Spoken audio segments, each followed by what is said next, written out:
Gunfire in a crowded movie theater in Colorado. Dozens of moviegoers are shot. And a former San Diego resident is now in custody. I'm Eric Anderson. Tonight on Evening Edition, the latest on the investigation and what we know about the suspect.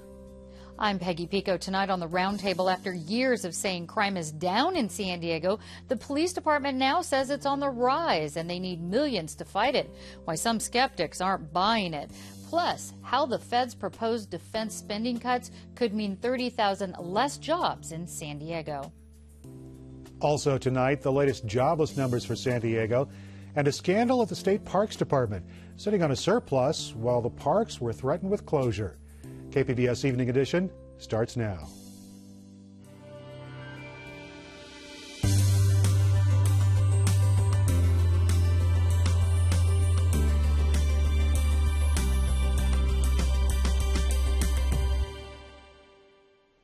Good evening. Thanks for joining us. Dwayne Brown is off tonight. A former San Diego man is in custody in Colorado tonight, accused of shooting dozens of people in a movie theater near Denver. Police in Aurora say 24-year-old James Egan Holmes opened fire at the audience for a midnight showing of the film The Dark Knight Rises. So far, they say he is not talking to investigators. 71 people were shot, 12 were killed. It's one of the deadliest mass shootings in recent U.S. history. Police say Holmes was wearing a gas mask and set off a gas canister before beginning to shoot.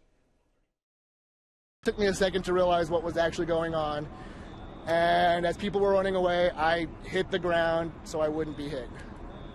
Somebody threw gas grenades in. Yeah, that's all I saw. I heard the sound of metal canisters clinking around, and then I saw plumes of smoke. We go out, and the first thing we see is a 13, 14-year-old girl with a bullet wound in her leg, in her stomach, and probably her chest. And I think she was right there about to die. Holmes was taken into custody outside the theater. Police say he had 4 guns, all purchased at local sporting goods stores over the past 2 months. Officers also went to his home 4 miles away from the theater. They say they found it booby-trapped with tripwires. They've evacuated buildings around the apartment. Again, James Holmes is originally from San Diego. The shooting has brought crowds of media to Rancho Penasquitos, where Holmes grew up and where his family still lives. Peggy Pico has more on what we know about James Egan Holmes. We want to be careful not to jump to any premature conclusions about James Holmes' personality or mental condition. Here's what we have confirmed. Holmes was a doctoral candidate at the University of Colorado in Denver, but was in the process of withdrawing from the program. To tell us more about his life here in San Diego is KPBS reporter Katie Orr. And Katie, we know a little bit about where he's from. Tell us more about that and what school he went to. Yeah, he lived in Rancho Penasquitos in the Torrey Highlands area. He went to Westview High School, which is it's a fairly recent school in San Diego, built in San Diego. Did he stay in San Diego long after high school? He graduated and he went on to UC Riverside, where he majored in neuroscience. The chancellor of that school held a news conference today, Tim White, and he confirmed that Holmes was an undergrad there between 2006 and 2010. He says Holmes received merit scholarships and that he was enrolled in one of the most rigorous majors on the campus and that he excelled academically, and we have a clip from him. He was an honor student, so academically he was at the top of the top. He really distinguished himself from an academic point of view during his 4 years with us, graduating with highest honors. And we also heard from some other people who knew Holmes a little bit more personally. Tell us about that. Right. I spoke to one of his former classmates from high school who did not want to be identified, but he said he had several classes with Holmes at Westview, and he said that Holmes was not a nice person, at least not to him and to his friends. He was a bit of a bully. He said that he was He thought he was a lot smarter than the teachers and the students there, although he was, this person called Holmes one of the popular kids. However, another one of our reporters, Kenny Goldberg, went to Holmes' parents' house today and spoke with their neighbor, and he said that he remembered Holmes as a very nice guy. He didn't seem like a person that would do that, you know? Like, I've known him my whole life. I mean, I don't know him that well, but, I mean, he just felt like a normal guy, and I don't think he would be going around with guns shooting people. It's always surprising sometimes to neighbors because they don't see them maybe as others do. Well, and you know, and I think what's interesting is getting back to the UC chancellor. He said that he believes Holmes could have done anything he wanted to academically. He was that smart. He never had any run-ins with the police at UC Riverside. Even in Colorado, the officials there said the only record they had of him was a speeding ticket. So he certainly wasn't anyone that was on anybody's radar. Now, ABC contacted the family early this morning. ABC News did. What did they tell ABC? Well, Holmes's mother apparently told ABC News that when they called her and asked her about the incident, that she thought they probably had the right person, that she needed to call the police because she hadn't heard from them yet, and that she needed to get on a flight to Colorado. Later, it was reported that his father actually flew to Colorado. The family released a statement. They said that their hearts are with the victims, and they asked for the media to respect their privacy. Yeah, so it's early on for them. Now, a lot of things are being said. Hindsight is 20/20. You know, people are looking for answers here. It's too soon to extrapolate anything about his mental condition or his personality. And there's been some research done on this. Oh, right. I mean, in terms of Holmes, we really don't know anything about him beyond, you know, what we've heard about people who knew him in high school or perhaps in college. There have been studies done on this. The Secret Service did a study on school shooters, and they say really there isn't a profile for these people. They're different kinds of people, and it's also not really correct to say that they just snapped.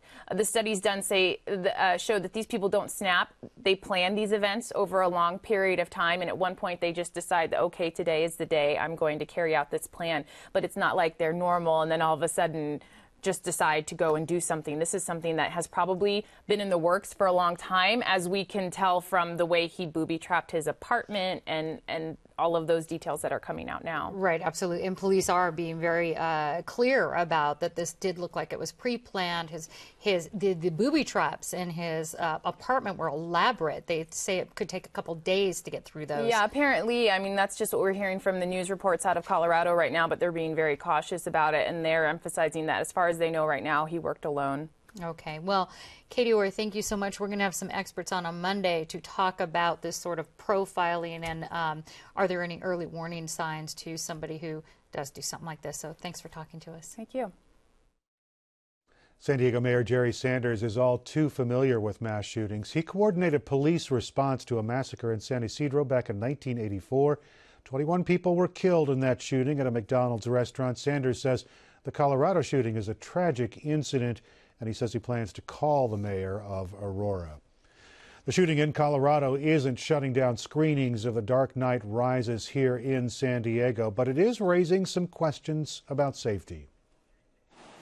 It remains to be seen how much the shooting incident will affect business at San Diego theaters, but the incident is certainly on people's minds. Victor Dawson is visiting San Diego from Tracy, California.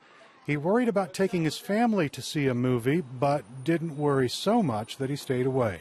It was so far away, although you know, these things happen to the people, it was still so far away, so we knew we couldn't just stay in our hotel and not do anything, so it was okay.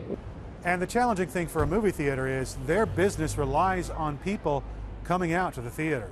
Some local theater managers say they plan to be open for business as usual, but they are putting extra security in place. They did not explain what the extra security was. San Diego State University business lecturer Wendy Patrick says awareness is the key.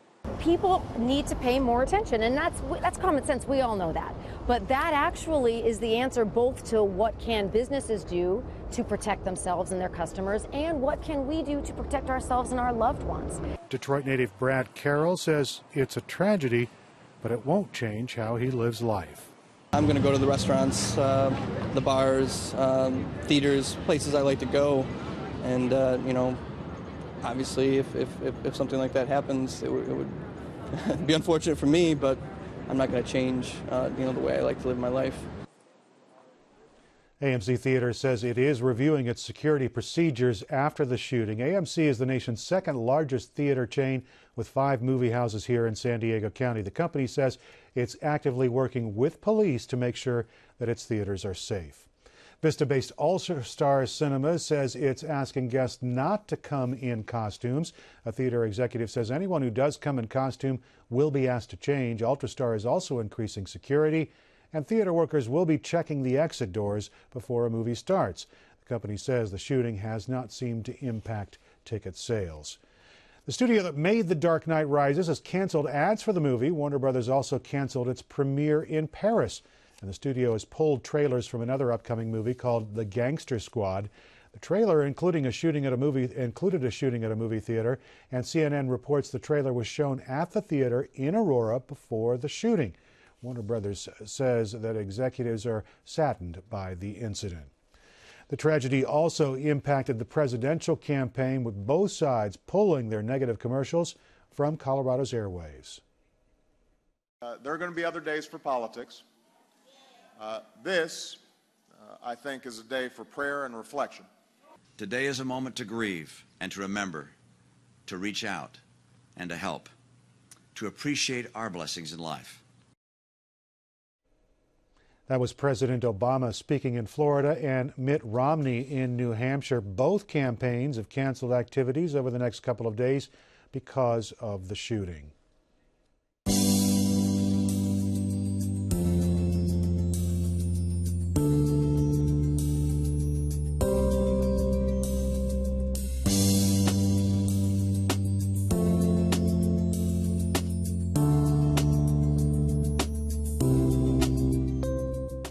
San Diego's unemployment rate climbed a bit last month. The June number was 9.2%. That's up from 8.8% in May. It is still a better report than a year ago when the jobless rate was over 10%. After years of saying that crime is down in San Diego, the police department told the city council this week that violent crime is on the increase again. They say they need millions to fight it. Peggy has the latest crime statistics and explains why some say the warning is flawed. After years of being told crime rates in San Diego were falling, the police now say crime is on the rise again, and they need more money to fight it. Joining me to talk about what he calls the big flaw in the new crime warning is Voice of San Diego reporter Keegan Kyle. And Keegan, what prompted this rather abrupt change in our crime warning? Well, this warning came out as the police department is seeking $66 million over the next 5 years to add more officers, civilian staff, new equipment, and to repair a lot of their facilities. So we know where they want to spend the money. Let's take a look at the crime stats here and see what they're actually talking about. Let's look at the numbers between January and May. Which crimes have actually increased? We're talking about violent crime categories, murder, rape, robbery, and aggravated assault. All of them have increased except murder. Right, and we actually have some actual numbers. We can break it down a little bit further. The murder was down, murder was down by a little less than 5%. What else do we see here? We've got rape was up significantly, aggravated assault, but the overall 12%. Is that a trend? Well, we've seen crime going up over the past few months, and that's kind of what defines that trend. And what we're comparing here is January through May this year with January through May last year. And that's fine. That's a kind of time frame that police do a lot of times. But what criminologists generally do is they look at longer periods of time, like an entire year. And if you look at the past 12 months and compare crime during that period versus the 12 months before that, crime is actually almost exactly the same. So it's fine for the police department to cite these statistics and say crime has gone up, but you also need to consider this in a broader context and say, okay, crime has gone up during a recent period, but overall, over these like lumps and hills, we're fine. And over 20 years, the crime trend has actually in San Diego gone down overall. Yes. I mean, if you put where we are today in a very big context, crime is still at like a lowest point since the 1990s when you had more than 100 murders in San Diego. Now we're seeing about 30 or 40 each year. What does Chief Lansdowne credit the drop in overall crime? What does he credit that to? Personnel? Better police? Well, for a long time, it's been kind of the department getting more efficient. So even though they had lost hundreds of officers, mainly through attrition and retirement, they had credited moving towards more like online systems or better equipment as kind of reasons why they were able to address crime in a more effective manner. What's kind of changed recently is now they've said these types of things of losing officers and losing civilian staff are finally catching up to us. Yeah, and let's take a look at those numbers too, the personnel numbers. Now, there has been a loss here, as we can see from 2009, of sworn officers, right? But it doesn't seem like very much. Well, I mean, that depends on your perspective. To the police department, that's a significant amount because every officer they lose places increasing pressure on their response times and their ability to do things like proactive policing, where they're actually, looking at underlying causes instead of just responding to complaints. Now, the police department has come up with a 5-year plan that ranges somewhere between $12 and $20 million to solve the problem. Who pays for this? That's the big question. There isn't a forecast right now that says the city is going to be getting $66 million in the next 5 years. So the city council and the mayor really have to start discussing, are we going to start tapping other departments like firefighters or libraries and taking money away from them, or are we going to look towards increasing revenue even more, maybe through like taxes or bond measures? Especially since this trend is just now, in the last 5 months, they're saying is slightly going up on major crimes. What's the next step with this?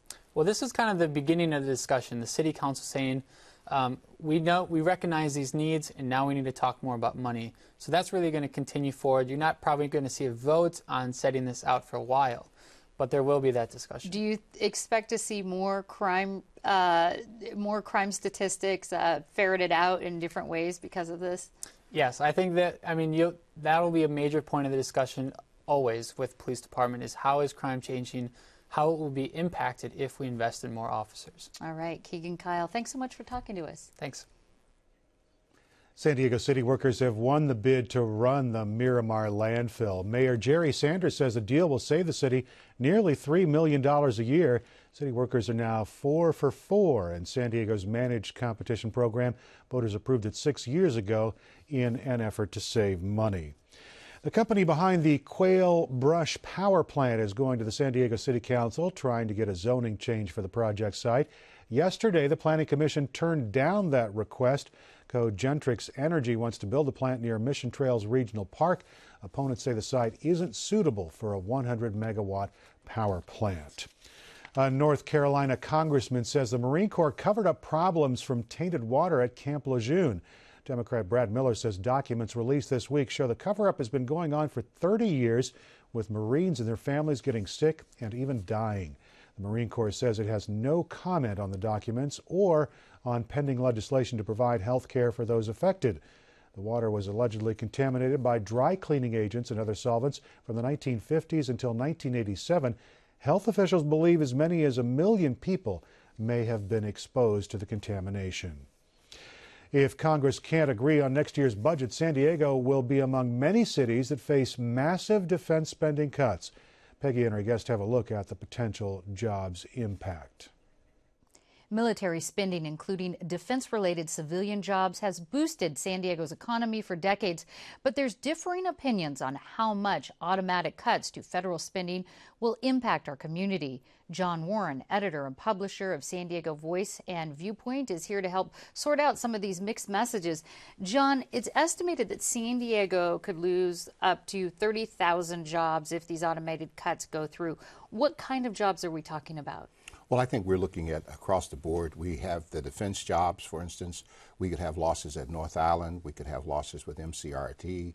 We could have losses at Camp Pendleton, Oceanside. We have over 100,000 military people in uniform. And then we have subsidiaries. We have civilian employees.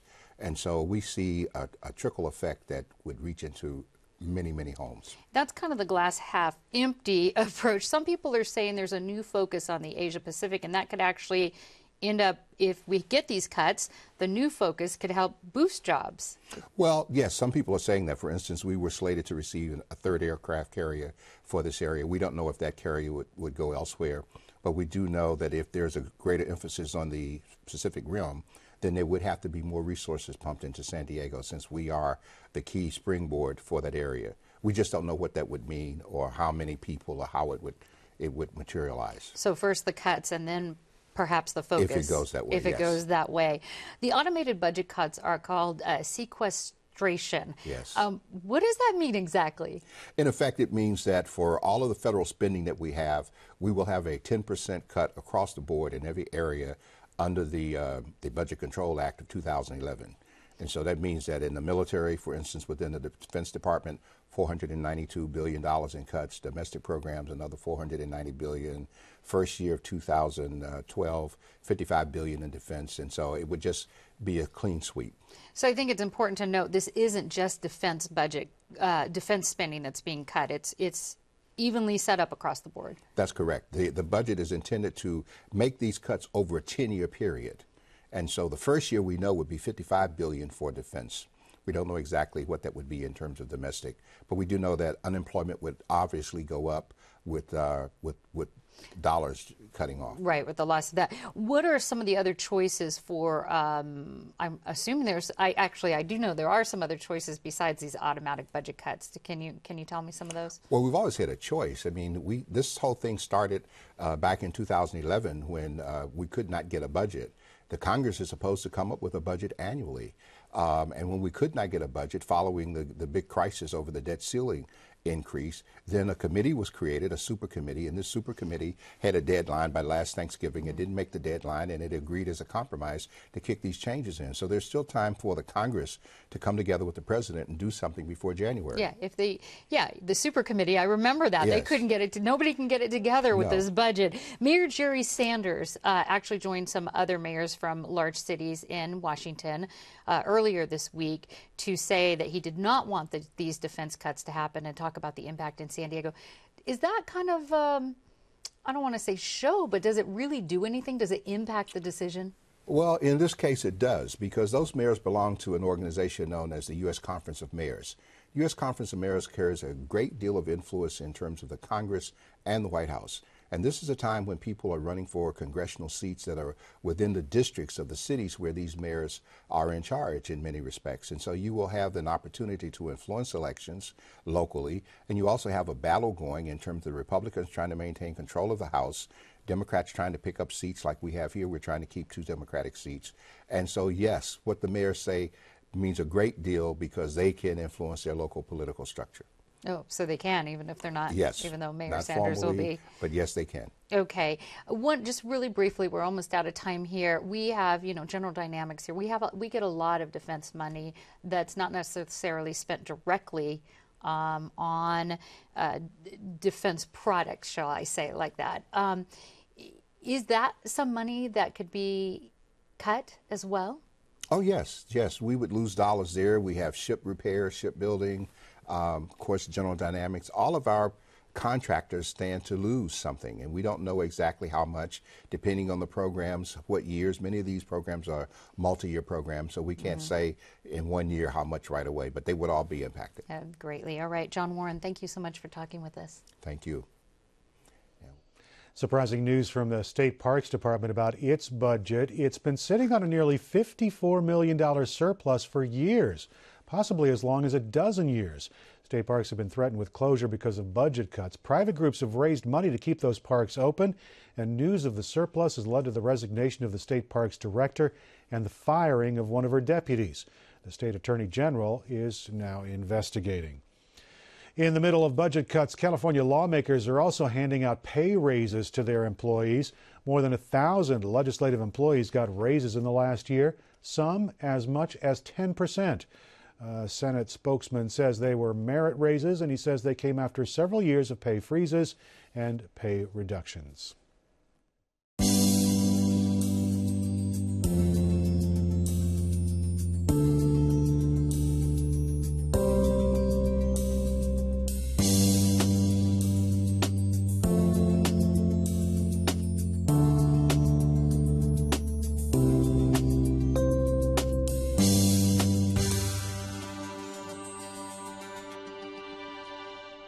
Welcome back to the Public Square. The massacre at a movie theater in Aurora, Colorado earlier this morning has understandably shocked people across the country, including right here in San Diego, where the suspected shooter, 24-year-old James Holmes, lived and went to school. On Monday, we'll explore what police and researchers know about people who commit mass killings. And earlier this week, we brought you our investigation into allegations of abuse by Border Patrol agents against illegal immigrants. That story continues on Need to Know at 8:30 tonight, right here on KPBS TV. If you'd like to join in on the conversation about anything you've seen here on Evening Edition, follow us on Twitter, like us on Facebook, or email us at publicsquare@kpbs.org. Recapping tonight's top story, 12 people were killed in a shooting at a Colorado movie theater. The suspect, James Holmes, has asked for an attorney. So far, he is not talking to police. Holmes was a doctoral candidate at the University of Colorado in Denver, but was in the process of withdrawing from the program. He is described as an outstanding student by officials at his previous school, UC Riverside. He was an honor student, so academically he was at the top of the top. He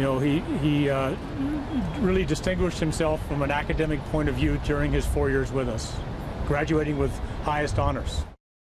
More coverage about the shooting in Colorado is coming up on the PBS NewsHour at 7 o'clock. And you can find tonight's stories on our website, kpbs.org/evening edition. Thank you for joining us and have a great evening.